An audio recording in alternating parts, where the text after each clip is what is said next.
नमस्कार, बहुत स्वागत है आप सभी का। आप देख रहे हैं न्यूज 18 राजस्थान। आपके साथ मैं हूं ममता तिवारी। नमस्कार, मैं हूं आपके साथ आयुषी गुप्ता और बुलेटिन की शुरुआत करेंगे इस वक्त की बड़ी खबर के साथ। झुंझुनू से बड़ी जानकारी आपको दे दे, सीएम भजनलाल के ताबड़तोड़ दौरे आज रहने वाले हैं। झुंझुनू सीकर दौरे पर सीएम भजनलाल रहेंगे। खेतड़ी नवलगढ़ में धन्यवाद सभा करेंगे। सीकर के श्री माधोपुर में भी धन्यवाद सभा में शिरकत करने वाले हैं और यमुना जल समझौते पर यह धन्यवाद सभा होगी। यूडीएच मंत्री चाबर सिंह खर्रा भी इस दौरान मौजूद रहेंगे। तो फिलहाल आपको बता दें, मुख्यमंत्री भजनलाल के ताबड़तोड़ दौरे रहने वाले हैं। झुंझुनू से ये बड़ी खबर से इस वक्त आपको रूबरू करवा रहे हैं। झुंझुनू सीकर दौरे पर आज सीएम भजनलाल रहने वाले हैं। मुख्यमंत्री के कार्यक्रम को लेकर पहले से ही तैयारियां की गई हैं। साथ ही खेतड़ी और नवलगढ़ में एक धन्यवाद सभा भी करेंगे। तो फिलहाल आज ये कार्यक्रम सीएम के रहने वाले हैं। और ज्यादा जानकारी के लिए संवाददाता कृष्ण हमारे साथ फोन लाइन पर जुड़ चुके हैं। कृष्ण, ताबड़तोड़ दौरे सीएम भजनलाल शर्मा के कितने बजे पहुंचेंगे, क्या क्या कार्यक्रम है, विस्तार से बताइए।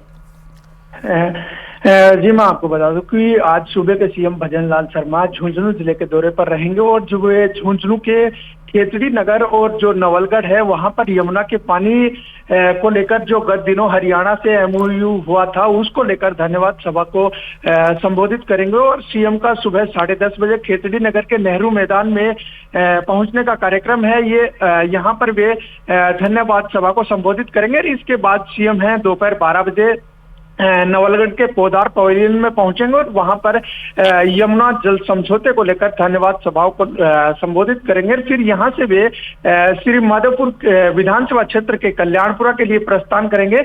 और जो रात भर भाजपा कार्यकर्ता और प्रशासन के आला अधिकारी है, कार्यक्रम को अंतिम रूप दिया गया है और इस कार्यक्रम को लेकर स्थानीय लोगों में और भाजपा के कार्यकर्ताओं में खासा उत्साह है, क्योंकि करीब 3 दशक लंबी पुरानी मांग है वो यहाँ के लोगों की थी और लगातार इस को लेकर लोग हैं वो मांग कर रहे थे कि 1994 में 5 राज्यों के बीच जो यमुना जल समझौता हुआ था उसके तहत झुंझुनू के हिस्से और जो शेखावाटी के हिस्से का पानी है वो उनको मिले। और इस मामले में है वो गत दिनों 17 फरवरी को हरियाणा के मुख्यमंत्री और केंद्रीय जल शक्ति मंत्री गजेंद्र सिंह की मौजूदगी में है वो डीपीआर बनाने को लेकर एमओयू हुआ था। उसके बाद लगातार इलाके में है, लोगों में खुशी का माहौल है और उसी को लेकर सीएम आज झुंझुनू जिले के 2 विधानसभा क्षेत्रों में धन्यवाद सभा को संबोधित करेंगे। जी ठीक है कृष्ण, बहुत धन्यवाद आपका तमाम जानकारी देने के लिए।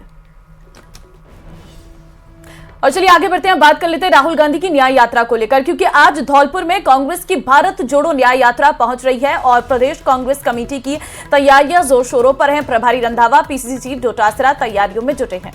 तो दोपहर 2 बजे धौलपुर से रवाना होगी न्याय यात्रा। आपको बता दें कि 2 किलोमीटर के बाद एमपी में ये न्याय यात्रा प्रवेश करेगी। राजस्थान कांग्रेस के पदाधिकारी न्याय यात्रा को रवाना करेंगे। तो ये बड़ी जानकारी, आज धौलपुर में कांग्रेस की भारत जोड़ो न्याय यात्रा पहुंचेगी। ज्यादा जानकारी के लिए संवाददाता हरिवीर हमारे साथ फोन लाइन पर जुड़ चुके हैं। हरिवीर, अब फिलहाल क्या जानकारी है? ये कहा जा रहा दोपहर 2 बजे धौलपुर से न्याय यात्रा रवाना होगी और इससे पहले भी तस्वीरें देखने को मिली थी, तमाम कांग्रेस के बड़े कद्दावर नेता तैयारियों में जुटे थे। यस, बिल्कुल मैं आपको बता दूं, आज जो राहुल गांधी की जो एक पैदल यात्रा है वो राजाखेड़ा बाईपास से पैदल जाएगी और करीब 2 किलोमीटर का ये रास्ता है। यहाँ पर ये पैदल जा करके ये एमपी की सीमा में ये प्रवेश कर जाएगी। 25 तारीख को राहुल गांधी की यात्रा यूपी बॉर्डर से राजस्थान में प्रवेश कर गई थी और उस दौरान राहुल गांधी ने यहाँ पर एक आम सभा को भी संबोधित किया था। उसके बाद में जो सभा वो यात्रा है उसको विराम दे दिया गया था और राहुल गांधी दिल्ली वापस लौट गए थे। उसके बाद में आज 2 मार्च को पुनः यात्रा है वो धौलपुर जो राजाखेड़ा बाईपास है वहां से पैदल यात्रा शुरू होगी और वो चंबल बॉर्डर तक जाएगी, एमपी बॉर्डर है वहां तक जाएगी। उसमें राहुल गांधी भी साथ होंगे और कांग्रेस के जो बड़े नेता हैं वो भी साथ होंगे। एनएसआई के जो कार्यकर्ता हैं वो बड़ी संख्या में। कितना असर दिख रहा है कांग्रेस की इस भारत जोड़ो न्याय यात्रा का? जनता कितनी इस यात्रा के साथ जुड़ रही है? जी बिल्कुल, मैं आपको बता दूं, जो राहुल गांधी ने जो पहले जो यात्रा निकाली थी उसमें भी जो जनता है वो जुड़ी थी। इसको लेकर भी जो कांग्रेस के कार्यकर्ता हैं और जो आम जन है उनमें भी थोड़ा प्रभाव दिख रहा है। इसको लेकर के आज जो यात्रा है वो यहाँ से निकाली जाएगी और वो एमपी के बॉर्डर में प्रवेश कर जाएगी। ठीक है हरिवीर, बहुत धन्यवाद आपका तमाम जानकारी देने के लिए।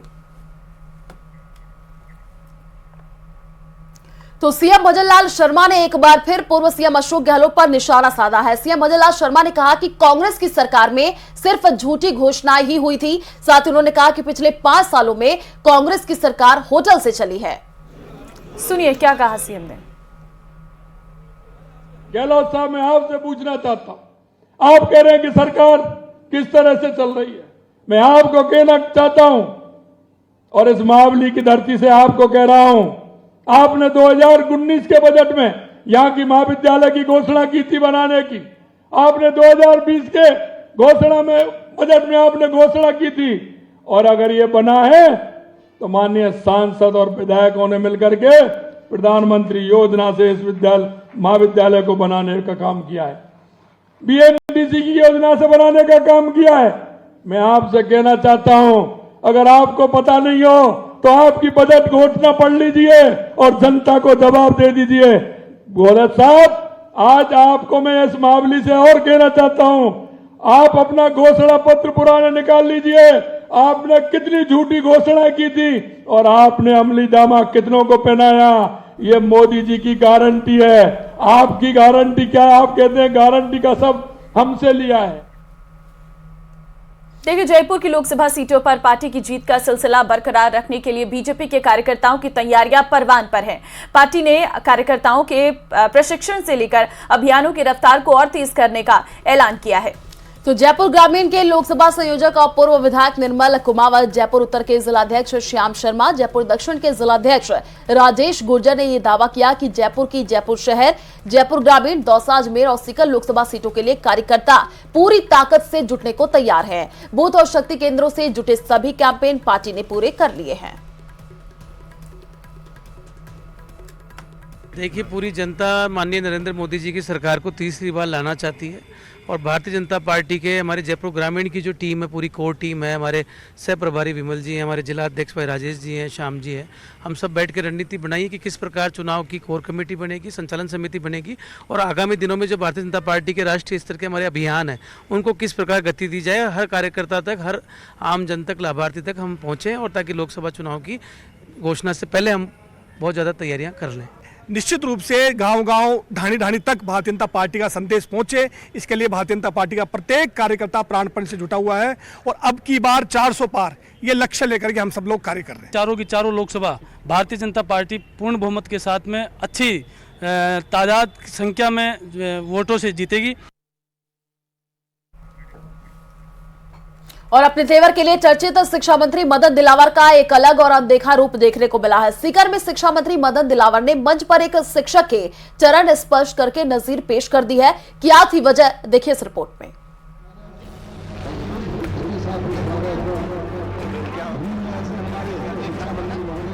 पैसा कमाना पुरुषार्थ है, लेकिन समाज की भलाई के लिए पैसे का त्याग सबसे बड़ा पुरुषार्थ है।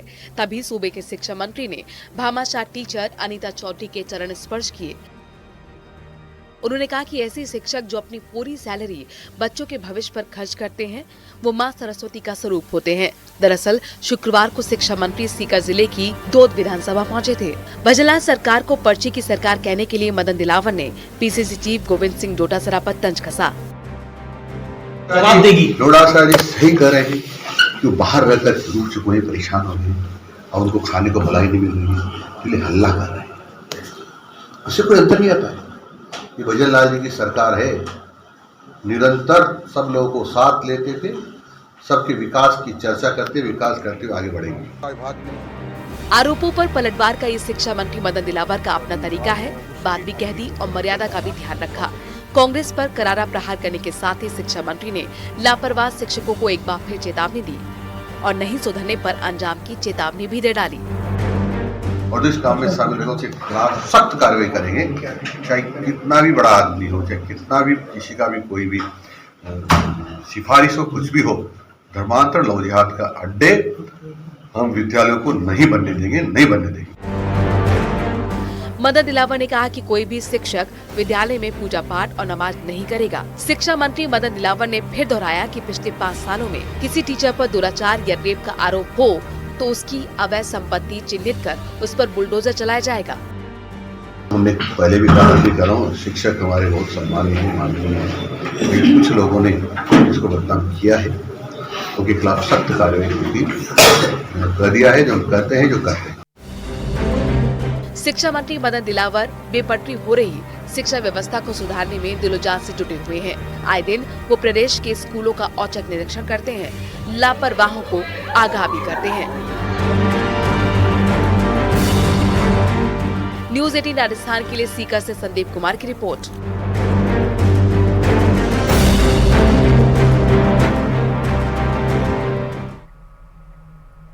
चलिए आगे बढ़ते हैं। करौली से बड़ी खबर आपको देंगे। करौली जिले में दिखा पश्चिमी विक्षोभ का असर।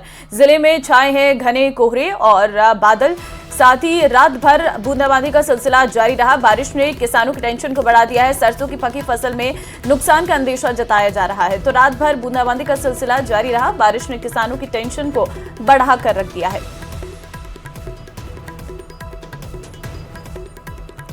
पश्चिमी विक्षोभ का असर देखने को मिला है। अगर आप वन्य जीव प्रेमी हैं, अगर वन्य जीव संरक्षण में प्रदेश की सराहना से आपका सीना चौड़ा होता है, तो जयपुर से भेजी गई संवाददाता अरबाज अहमद की रिपोर्ट आपके लिए है। देखिए।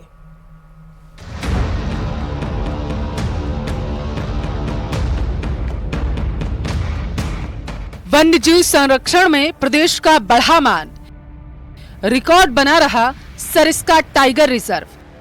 टाइगर लेपर्ड बढ़ाने में खास है योगदान। प्रदेश में पैंथर की संख्या में 51% का इजाफा।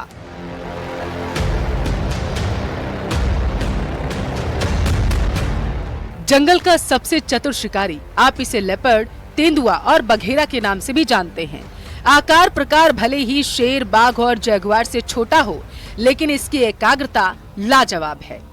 शिकार को पकड़ने की तकनीक और हमला करने की शैली तेंदुए को अव्वल दर्जे का शिकारी बनाती है।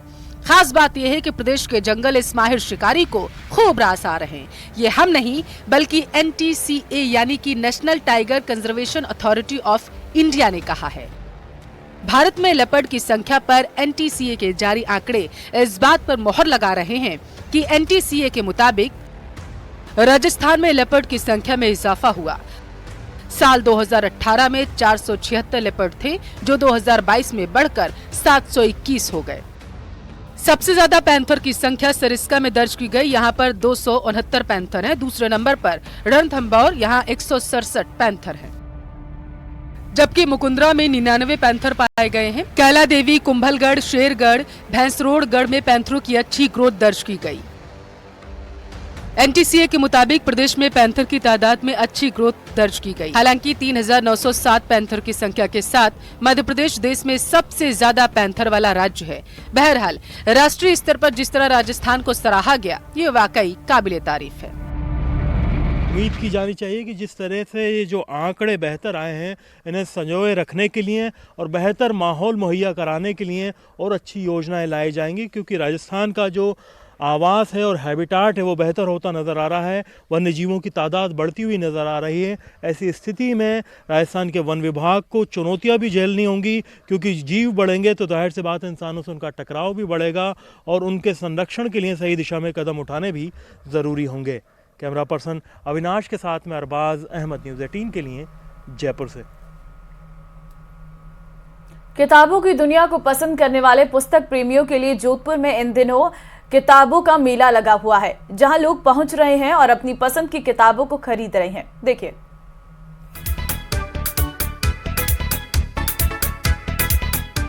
यह है जोधपुर का राजकीय सुमेर सार्वजनिक मंडल पुस्तकालय, जहां इन दिनों पुस्तक मेला लगा है।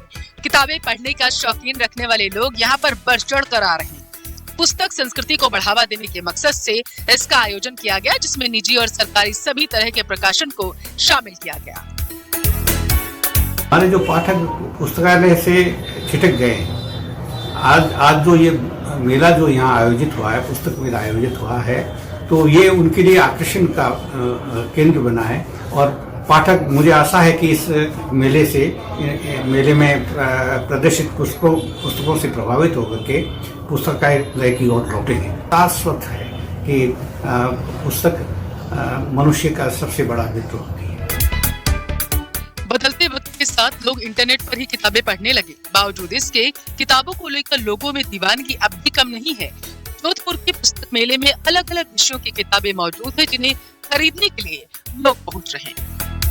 तो नए लेखक हैं, जो लिखने वाले हैं, पाठक हैं, वे अपने रचनाकार की सृजन प्रक्रिया, उसके प्रेरणा स्रोत, वो जो जीवन को और कविता को कैसे देखते हैं, उनको जाने समझे और उस प्रेरणा के माध्यम से वो पुस्तकालय में आए। और मैं कहता हूँ कि पुस्तकालय के बिना मनुष्य कितना भी कुछ भी कहाँ से भी ज्ञान प्राप्त कर ले, वो हमेशा अधूरा रहेगा।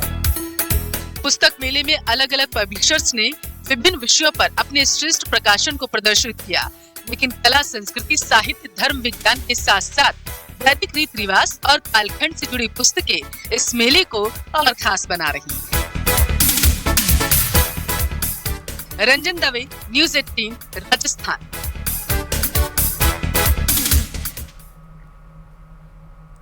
और एक और बड़ी जानकारी आपको दे दें, बीजेपी प्रदेश कार्यकारिणी की घोषणा। आपको बता दें कि 10 प्रदेश उपाध्यक्ष, 5 प्रदेश महामंत्री बनाए गए हैं, 13 प्रदेश मंत्री बनाए गए हैं। पंकज गुप्ता को प्रदेश कोषाध्यक्ष बनाया गया है, साथ ही अनिल सिसोदिया को प्रदेश सह कोषाध्यक्ष बनाया गया है। तो इस वक्त की ये बड़ी जानकारी आपको दे रहे हैं और वो लिस्ट भी टीवी स्क्रीन पर दिखा रहे हैं। ज्यादा जानकारी के लिए संवाददाता बाबूलाल हमारे साथ जुड़ चुके हैं। बाबूलाल, 13 प्रदेश मंत्री बनाए गए हैं और जो लिस्ट है वो भी हम दिखा रहे हैं अपने दर्शकों को तस्वीरों के माध्यम से, और कौन कौन से नाम शामिल है इसमें? जी देखिए, लोकसभा चुनाव से पहले बीजेपी ने अपनी टीम की नए सिरे से घोषणा करी। इसमें नारायण पंचारिया, जो कि जोधपुर के रहने वाले हैं, उनको प्रदेश उपाध्यक्ष, बाबा बालकनाथ योगी, जो कि विधायक हैं तिजारा से, उनको प्रदेश उपाध्यक्ष बनाया गया है। चुनीलाल गरासिया, जो कि राज्यसभा के सांसद हैं, उनको प्रदेश उपाध्यक्ष बनाया गया है। मुकेश दादीच बरकरार रखे गए हैं प्रदेश उपाध्यक्ष पद पर। सरदार अजयपाल सिंह भी प्रदेश उपाध्यक्ष पद पर बरकरार हैं। प्रभुलाल सैनी, जो कि पूर्व मंत्री हैं, इस बार चुनाव हारे हुए हैं, टिकट के दावेदार बताए जाते हैं टोंक से, उनको भी प्रदेश उपाध्यक्ष बनाया गया है। CR चौधरी, मोतीलाल मीणा, ज्योति मिर्धा, नार सिंह जोधा, ये भी प्रदेश उपाध्यक्ष बनाए गए हैं। प्रदेश महामंत्रियों में दामोदर अग्रवाल, जितेंद्र गोटवाल, श्रवण सिंह बगड़ी, संतोष अहलावत और ओम प्रकाश बढ़ाना को प्रदेश महामंत्री की जिम्मेदारी दी गई है। श्रवण सिंह बगड़ी को उपाध्यक्ष से महामंत्री बनाकर प्रमोट किया गया है।